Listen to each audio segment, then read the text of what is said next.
Yo guys, it's your boy World of Wrestling here to discuss with you the WWE Wrestlemania 40 press conference kickoff show from last night, and I gotta say, I took a step back. I watched the show last night. I didn't initially upload a review about it, of course, or you guys would have gotten it last night, of course. But I tried to listen to some other YouTubers' opinions and viewpoints on the whole situation. Some people like it, some people don't. Some people want to see The Rock face Roman Reigns. Other people want to see Cody finish his story with Roman Reigns. I honestly believe that we are going to get a Cody versus Roman in night 2 and Roman versus Rock in night 1. That is what I think we're going to see. I think Roman is going to work 2 matches. I think that's the appropriate thing. The Rock coming out playing a heel was fantastic. There was a few people that couldn't quite understand how Cody can go ahead, back out of his title shot, and then reject the idea because of what he was seeing, which makes a lot of sense. Some people would debate that with me, which is fine. Well, Cody gave up his shot for the world title against Roman Reigns. Well, under the impression that The Rock truly wanted to face Roman because he's fed up of Roman shit and he wants to prove that he ain't the head of the table, The Rock is. So he's basically trying to show Roman that he ain't the guy of the family, it's The Rock.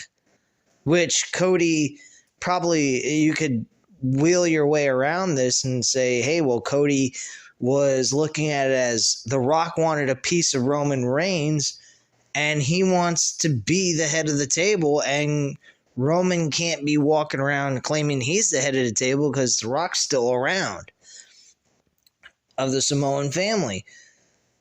And then you see Rock and Roman Reigns literally acting as if they're in cahoots with each other. You would think that Roman Reigns called his shot on who he really wanted to face, and that's The Rock. Why? You faced Cody, you beat him, you know that you could possibly beat him again. Why wouldn't you go with the devil you know than the devil that's unknown? That to me was a little like, okay, these two are in cahoots with each other. They set this whole thing up. Rock wanted to get involved in this match so that Roman can have an easy victory. If anything, they would just put on a show for us and The Rock would lose and be willing to lose, but play acting all of us, making us all think he was all in it to beat Roman Reigns, but he never was. And that it was to avoid being going up against Cody Rhodes. That is the storyline they could portray here. This is a fucking amazing story. This is real. If they do this the way I just said it, this would be fucking awesome. Nothing has been done like this before. This is huge. Now, you guys might say, hey, I'm a fucking idiot. What are you talking? This is out of the realm of the Vince McMahon storytelling, the stuff that we're typically used to. Look at the whole presentation of what we saw at that press conference. Granted, I will say it wasn't really much of a press conference. It was just superstars cutting promos, but it was different. It was out of the realm of WWE's style of doing things. This whole situation was the perfect storm, the perfect chaos that we need as fans. We got fans split. We want to see The Rock versus Roman Reigns. We want Cody versus Roman Reigns. We want to see something new, fresh, different. This is new, fresh, and different for us.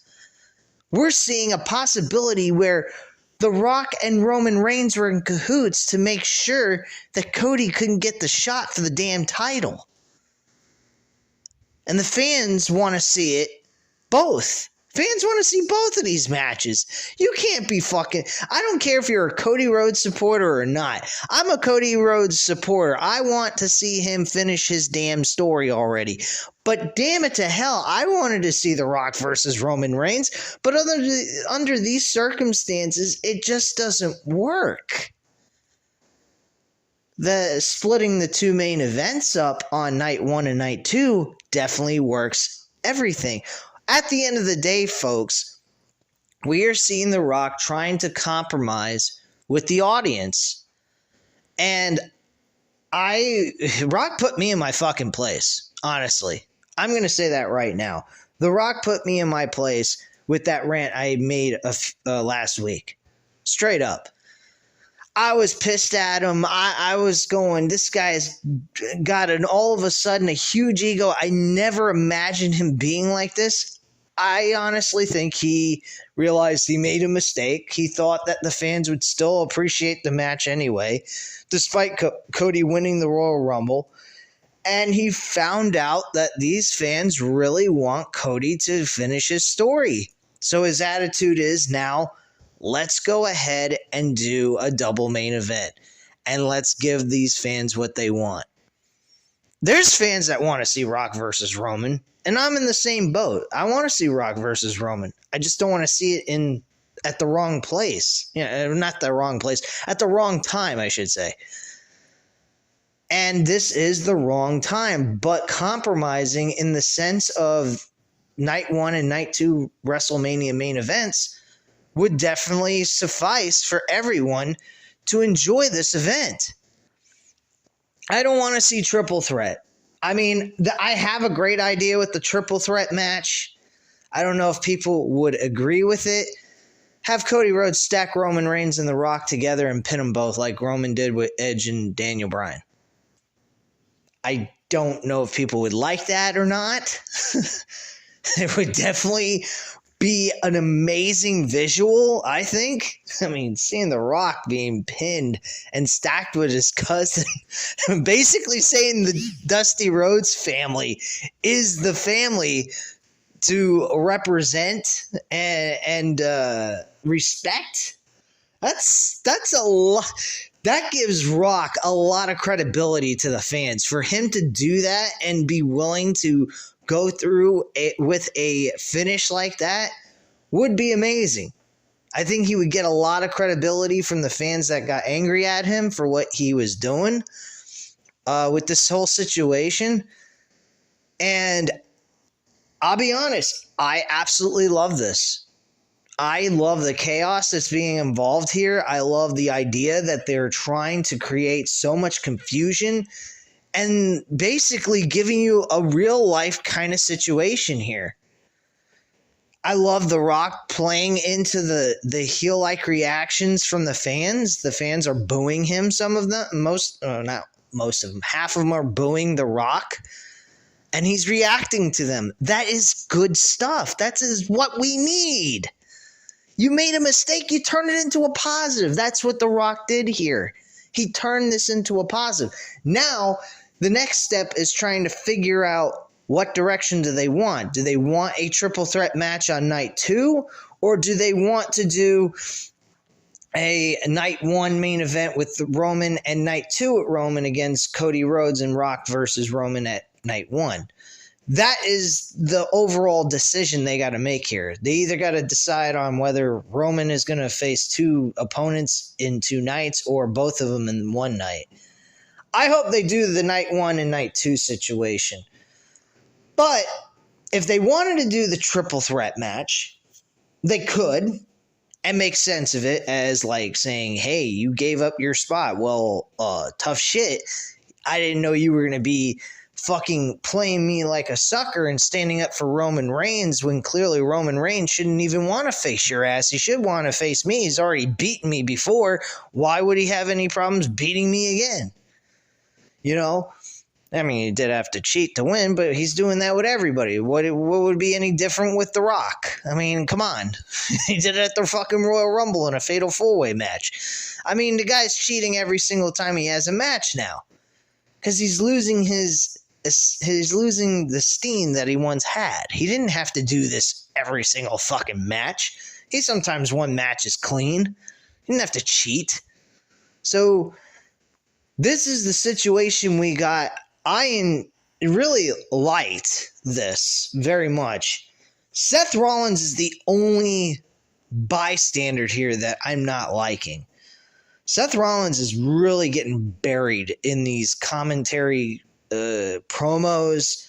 I mean, seriously. I mean, he's not being buried in the sense of he's not a good wrestler and everything, but I mean, they are just straight up fucking making him look and devaluing that damn title he carries. It is not. That's the one thing I can say that they're doing wrong here in these build-ups going into WrestleMania. But I got to admit, this press conference was awesome, very entertaining. CM Punk was fucking great. Like, he was acting as if he was booking the fucking match. And he had the best idea. Have Cody face The Rock. Let's get it on, man. Let's throw some fucking punches, you know?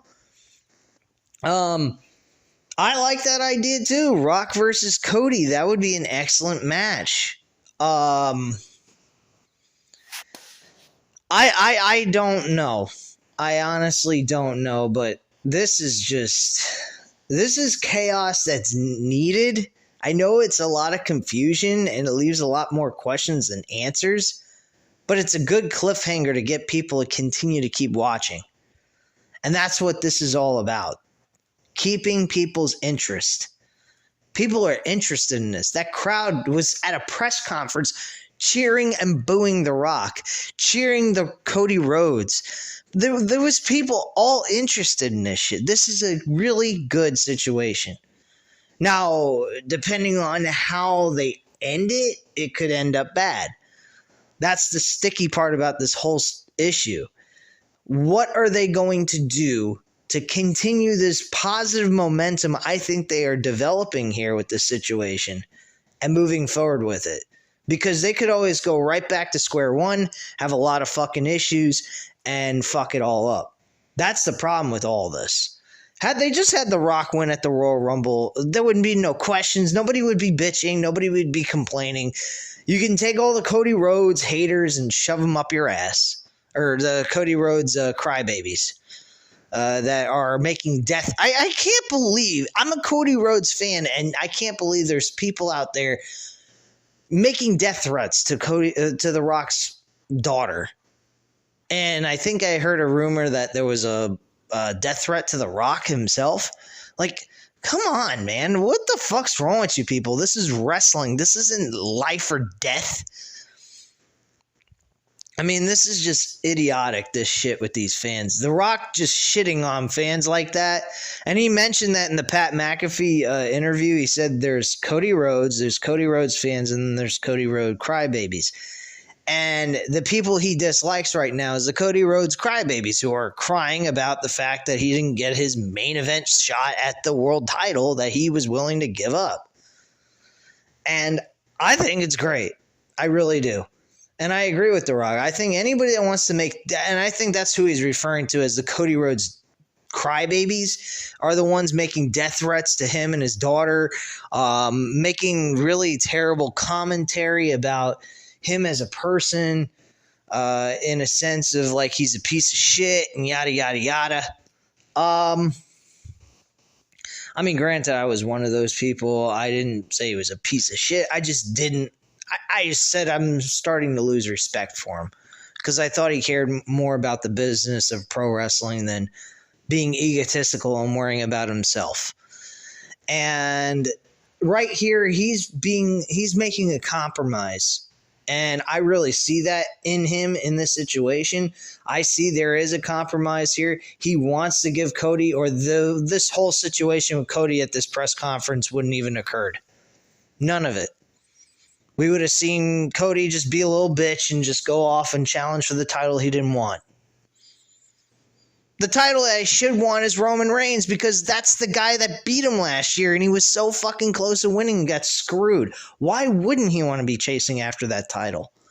Had he lost clean to fucking Roman Reigns, I'd say, okay, fine. then the Cody Rhodes story of beating Roman Reigns is just a myth. It's not going to happen. It's just another notch in the old belt of Roman Reigns. But clearly what that ending of that match was that Cody should have won, and he could have won the damn match had it not been for Solo Sikoa from last year. So it still leaves that this match needs to happen. But so does The Rock and Roman Reigns. See, had they had The Rock or Cody Rhodes beat Roman Reigns last year, we wouldn't have this mess. But there are people that are saying this is all work. Now, could you imagine this was part of the fucking plan? I mean, can you fucking imagine this shit? It's all part of the plan. We're all getting swerved here. I mean, no pun intended, but we're getting swerved. I think this is a swerve. Honestly, I'm leaning towards that. I think it might be a possibility. But, then again, I don't know how they could not see as a way of doing a swerve with this. This is so off the walls, man. What did you need a press conference for? Like, come on, man. This is not adding up. There's something here that smells like this was part of the plan the whole time. This seems too fucking perfect. It's not like we're doing real life sports. This is a scripted show. I really believe this is starting to look like this is part of the story. You might call me crazy and they just changed it up last minute and this was not supposed to happen, yada. Okay, well, if that's the case, man, they got fucking lucky here. I mean, honestly, they really did. They got very lucky with this situation being the way it is. Because honestly, I really enjoyed this. I really did. It felt like real life. I felt like I was watching Shawn Michaels, Bret Hart all over again in the year 2024. This is fucking awesome. And I am really looking forward to seeing how this all develops and how it all turns out. People are talking about Roman Reigns, Rock versus Cody and Seth Rollins. No. Not for WrestleMania. That ain't no fucking way that's happened. That happens, I'm just checking out of WrestleMania. I'm not going to even review it, watch it. I'm not even going to say I'm going to stop watching wrestling, but I'm not going to sit here and sit for 2 days in a row watching pro wrestling and just see a main event of night 2 where they close out WrestleMania with a tag team match. That's just ridiculous. They could just do a 3-hour fucking show and have that. Not 2 nights worth of 4 hours of wrestling each. It's going to be 4 hours easy without question.